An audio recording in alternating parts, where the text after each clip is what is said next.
father-son whiskey review show on YouTube. That we know of. That we know of. If you're out there doing one already, we're sorry. We totally stole your thunder. But Hi, I'm Mike. And I'm Ed. And we're here today drinking some Uncle Nearest 1856. Which I'm pretty excited about this one. Because Uncle Nearest. Not Uncle Dearest. No, Uncle Nearest. He's your nearest uncle. Ah. But I wanted to try this one for a little while. Because this one actually has a pretty interesting backstory to it. What is that backstory, Eddie? So, back in the day, right, turns out that the story Jack Daniels has been telling for many years about how Jack learned how to make whiskey isn't entirely true. Oh, how so? Well, it was discovered that instead of learning it from a local preacher, as the Jack Daniels distilleries had always said... Makes a better story. Right.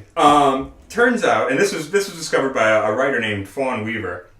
She went down and she found out that it had actually been taught to him by a local slave named Uncle Nearest Green. Oh, right. And so, unfortunately, Uncle Nearest got left out of the history books because of good old-fashioned racism. And she went down, she found out about Uncle Nearest, created the Uncle Nearest, Memorial Foundation, and was like, hey, as long as I'm writing a book about this guy and all this, let's make a whiskey in tribute to him. So this is a Tennessee whiskey. Tennessee. Yeah, and actually she got Jack Daniels to add him to their list of master distillers. So he is now officially the first Jack Daniels master distiller. Sweet. Pretty cool. So what can we expect with this one? So this is sourced from a local Tennessee distillery, not Jack Daniels. Jack Daniels doesn't sell their stuff. But they're pretty sure this is either George Dickel or Pritchard's. And the thing about Tennessee whiskey, and best way to start a fight on the internet is to say that Tennessee whiskey is actually bourbon. Right, well, that's the assumption, Tennessee bourbon. Right, which technically it could be. Okay. If they wanted it to be bourbon, they could call it bourbon. But they don't want to call it bourbon. They want to call it Tennessee whiskey. So let's get a sniff. I've been talking too much already. Okay. Yeah.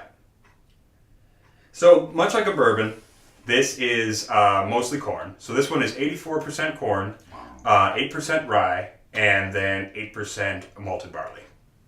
And it's aged in new charred oak casks, just like a bourbon. The main thing with Tennessee whiskey, most Tennessee whiskeys do, is they filter it through a bed of charcoal. So they distill it, filter it through the charcoal, and then age it. And this is done how? Well, you take a bunch of maple, you burn a bunch of maple, get it down to charcoal. You lay it out in like a tray kind of, and then you drip the whiskey through the maple charcoal. And the whole idea is charcoal acts as a filter. Right. So much like in a cask where the char the char filters out some of the impurities or the stuff you don't want. Same thing here. It's supposed to make a smoother, less sulfurous, or less, astringent drink. This is kind of cool. Because I'm definitely getting cherry. Yep. Like you would expect from a Tennessee whiskey or a bourbon. I get the ethanol straight up. What's the proof on this? This is 100 proof, so 50% ABV. Okay. No wonder. Yeah. Which is cool. They didn't water it down to 40%. I like that. Kind of you definitely get like oak, like sawdust, kind of a sawdusty thing, but I would say like a mill. Yeah. I would say you get a little bit of like cherry, sesame seed kind of, I guess, which would be what I would say, kind of like a grainy, seedy saltiness, not like salty, but yeah, a little bit like that. Well, I'm up for a taste. Yeah, let's get into this.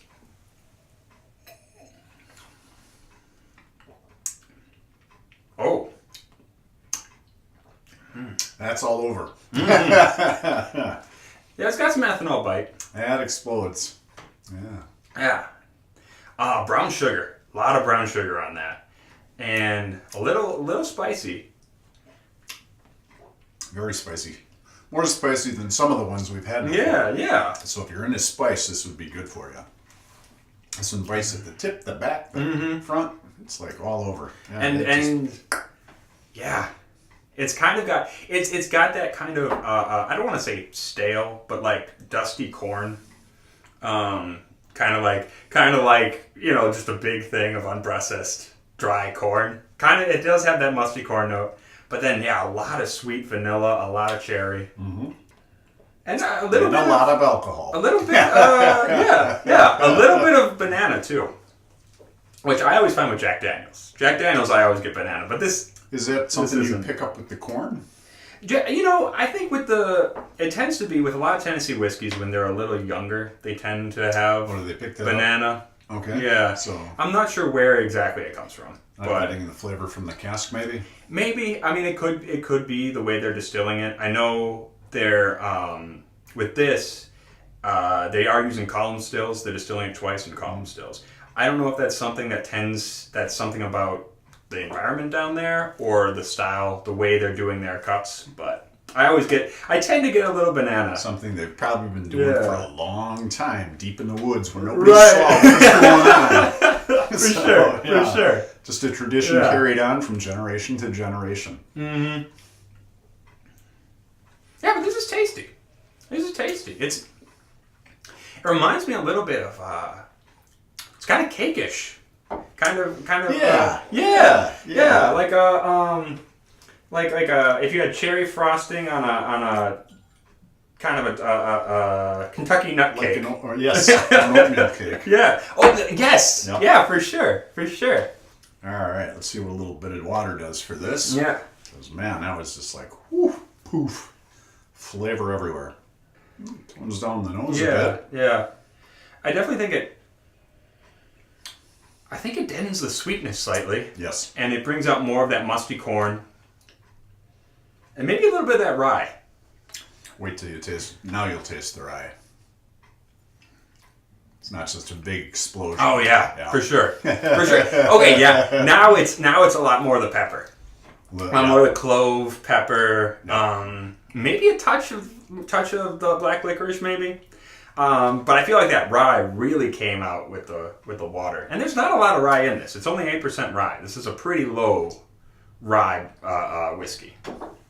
It's still sweet though. Still very sweet. Still very vanilla-y. Yeah, but I think this is a cool bottle. I really do. Because it's a good looking bottle. Yeah. I love the color. The heft. Yeah.